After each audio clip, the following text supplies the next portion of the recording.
Gamers, what is going on?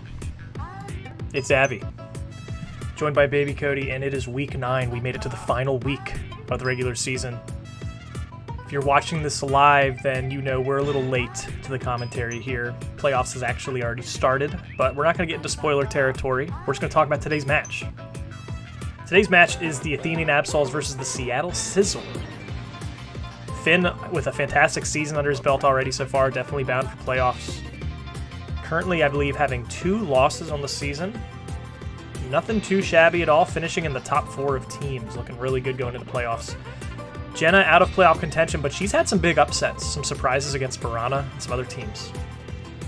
Let's jump into it. Let's see how this match goes. Here's game 1.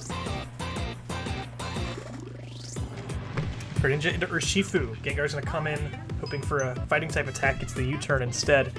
And there's Blacephalon, Jenna's favorite. We're going to see a Choice Scarf Shadow Ball of some type. There's a big Shadow Ball. Does pretty good damage, honestly. Went to a Dark type. Here's Heatran.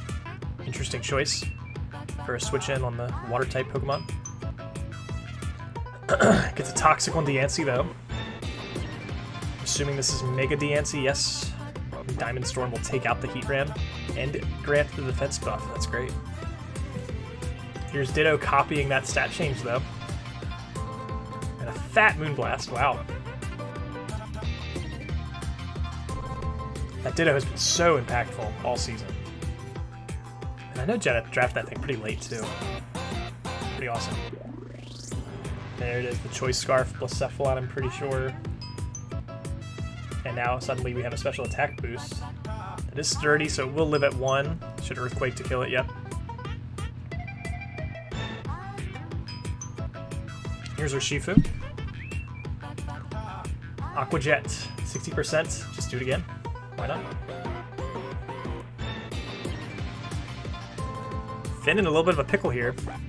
Gonna need to lean heavily on Celesteela as a way to win this. Luckily, even the Flamethrower doesn't seem to be doing too much.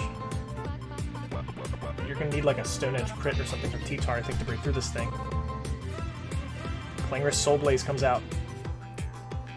25%. So Air Slash should just kill. So who's gonna come in? Here's Ditto. We're gonna trade Leech Seeds. There we go. I like that play from Jenna, though, because now she can just switch to something like T-Tar. Yep, there it is. Nice. Jenna's been making good clicks this season. Finn in a tough spot, because now the Celesteela is just getting drained. And you have a Mega T-Tar about to throw out a fat Stone Edge. Maybe just a Crunch. Yep. Here's Infernape. The Power-Up Punch.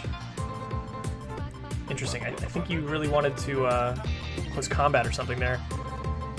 Sandwich will take out the Infernape after the Focus Sash. Here's Celesteela with a Heavy Slam. It lives at 1%. Wow.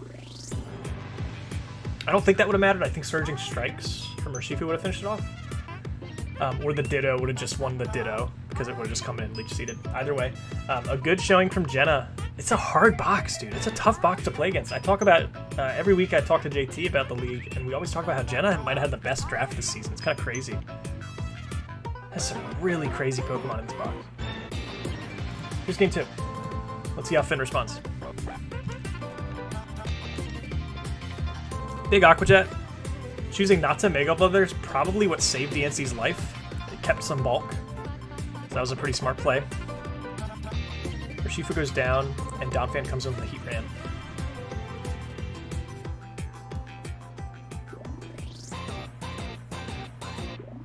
Clangorous Soul Blaze, nice. Good position here for Jenna. She should knock this Donphan out. Yep, and get the Omni Boost. So who wants to fight the Komodo? I guess Celesteela is pretty good for this. How much is Flamethrower doing? 47%. No burn. Gets the Leech Seed off as well. Do you switch, or do you just keep swinging? Probably just keep swinging. I don't know what Komodo's going to do with the rest of this match. And now you can just let T-Tar come in, or Blacephalon, true. Just throw out a Flamethrower.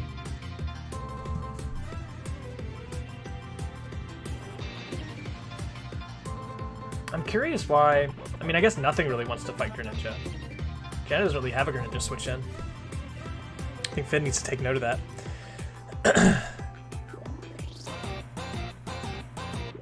Magma Storm, nice. Yeah, with what's left in her box, you could try to position... There's close combat. You could try to position Greninja to get off a Battle Bond and just sweep the rest. Might not even be relevant anymore. Close combat? Yeah. Oh yeah. My boy Infernape. Who doesn't like Infernape? The Anti's so bulky, wow. Okay, we're gonna get a Beast Boost here. That's actually a big deal. Wait a second. Does Jenna just click Shadow Ball to win? Wait a second. How much is Water Shuriken gonna do? Oh, well, with a crit. Okay, never mind. And there's Battle Bond. Now, Ditto gets to come in and also be Battle Bond, I believe. Yeah. So, if I'm Jenna, I think I'm clicking Dark Pulse. I don't know that U-turn. I don't know if that was right click. I think he wanted the Dark Pulse. I think if you Dark Pulse there, you won. Because you would have Dark Pulse, potentially had to do it twice. I don't know. I think Dark Pulse was the play there, but doesn't matter. Finn came out on top. Finn takes game 2, and that means we're getting a game 3. We are blessed with a game 3 here in week 9. Let's check it out. With these players doing really good.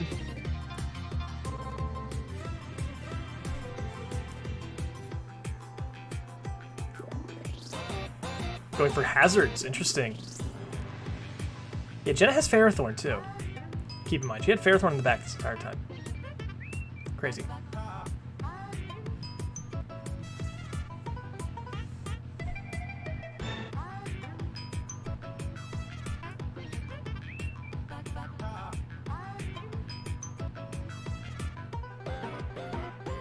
Only hit twice? Oh my gosh, that's crazy.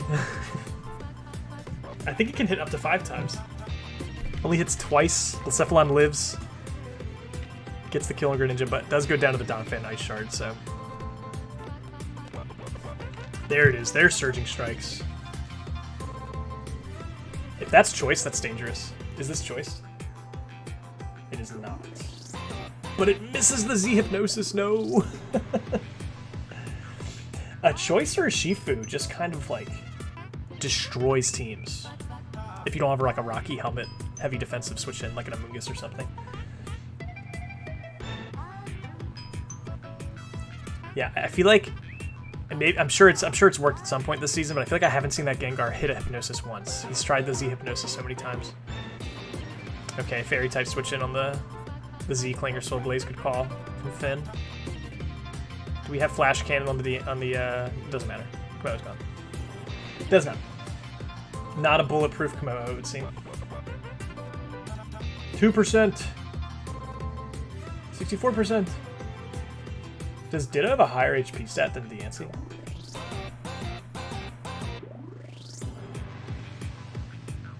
Shifu's still at 100%. We have T-Tar. Now that you have a Spike Up, Infernape can't safely switch in because we'll break the Focus Sash. Stone Edge is putting in work. You're gonna need to hit another one here. We do. Finn back against the wall now. Close combat will take out T-Tar, yep. But now Urshifu just comes in. As long as it lives, like no crits or shenanigans, I think Jenna takes this. Which the Aqua Jet just seals it right there. Jeez Louise, man. This is a really good set. Jenna finishes the season with a nice win over a team with a really good record this season. This might be Jenna's, like, if we're talking like record differential, this might be Jenna's like greatest win we've ever seen, honestly. So I always want to give praise to Finn, especially in the regular season. Finn is an incredible player. He's probably like a top 4 team in the league when it comes to regular season statistics. So for Jenna in week 9 to show up and get this game 3 upset win, like, that is awesome. So really good set by both players. Shout outs to Jenna. Every season it feels like she's getting better and better, and her draft especially this season really showed that.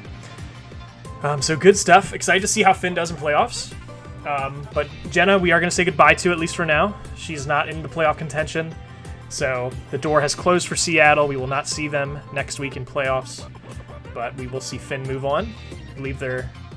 we're going to see actually how the seeding plays out after the next matches. But yeah, that'll do it for us here, guys. Thanks for watching, and we will catch you next time. Peace out. Cool.